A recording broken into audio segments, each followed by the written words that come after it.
Citizens play an important role in shaping the communities they live in. In Georgia, those roles come with rights and responsibilities. Both are even outlined by the state constitution to help citizens navigate performing their civic duties. These rights and responsibilities are like superpowers, and each of these powers helps guide how our state runs. But being a citizen isn't just about one's rights or what's written in law. It's about using those powers to make a difference. Rights are the freedoms you're guaranteed as a citizen, while responsibilities are the things you're expected to do to help your community and government work well. So let's take a look at some examples of each. You've probably heard of the Bill of Rights. It's the part of the U.S. Constitution that includes the first 10 amendments. These amendments list important rights that belong to everyone in the United States, like the freedom of speech, the right to a fair trial, and protection against cruel and unusual punishment. Georgia's government has a state constitution that includes the state's Bill of Rights. While there are lots of rights that overlap with the federal government's Bill of Rights, there are some key differences. Article 1, Section 1 of Georgia's Bill of Rights outlines the rights of people who are residents of the state. The first right listed includes the right to life, liberty, and property. Citizens cannot be denied these rights except by due process of law, meaning everyone is entitled to a fair legal process. Georgia's Bill of Rights also includes the right to freedom of conscience. That means each person has the right to worship God, similar to the freedom of religion outlined in the Federal Bill of Rights.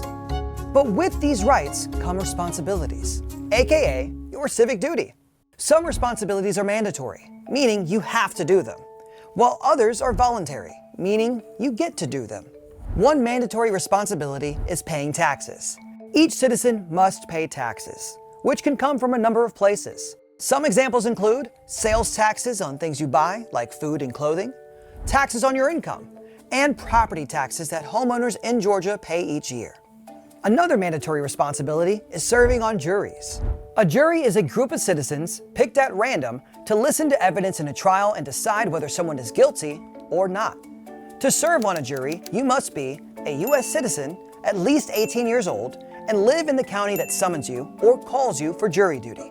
If selected for jury duty, your attendance is mandatory, and you are required to participate for the duration of the trial.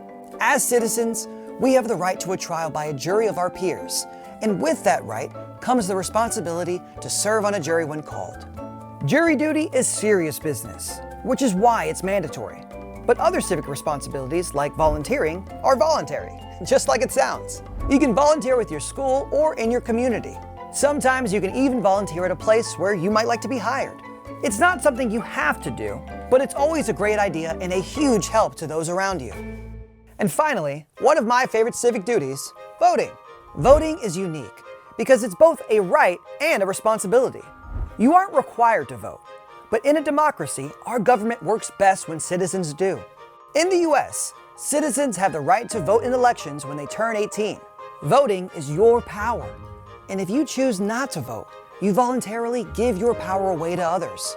To vote in Georgia, you must be at least 18 years of age, a US citizen, a legal resident of Georgia, registered to vote in the county you live in, and prove that you are a resident of your county. It's really an honor to vote, and it's one of the best ways to make sure your voice is counted. But not all voices are heard. Some people with criminal convictions lose the right to vote, so it's crucial to make sure you keep your rights and exercise them. Most elections fall into a few main categories: primary elections, general elections, runoffs, and special elections. A primary election lets voters choose which candidates from the Republican or Democratic parties will run in the general election for offices like governor, lieutenant governor, or secretary of state. Anyone can vote in a primary, even if they aren't a member of a certain political party. A general election happens after the primary, and it includes the winners of each party, plus any third party or independent candidates. In a general election, these candidates run against each other for the final vote. In state and local elections in Georgia, a candidate must win a majority of the votes, or 50% plus one vote.